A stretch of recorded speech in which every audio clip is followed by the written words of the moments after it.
Muiños de vento de 200 metros.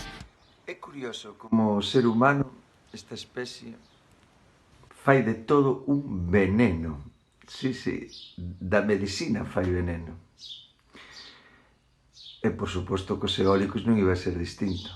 Mira ti que eu, cando tiña aí 17, 18 anos, estaba no grupo ecoloxista naturista de Ribeira, CENAR, colectivo ecoloxista naturista de Ribeira, CENAR, que non é comer de noite. E aplaudimos efusivamente cando puseron sí, creo que foi o primeiro eólico na altura de Corme, por alá, creo que fora un eólico aí grande que fixeron a modo experimental. E aplaudimos esa iniciativa. E convertiron deso un veneno para esta terra, unha auténtica plaga.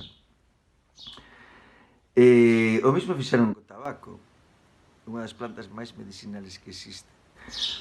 A tribu dos Huitoto o reduce hasta facer unha pasta que limpa o fígado de unha forma increíble. Tamén se pode tomar en infusión, é purgante, non ten efeito purgas de tabaco ali na selva.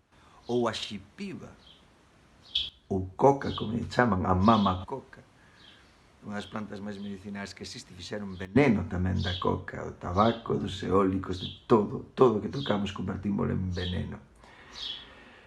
Eólicos, así non. Esa é unha manifestación que vais a facer o día 5, vale? O día 5 de xuño en Santiago. Estades todos convidados. Eólicos, así non. Non, non, non.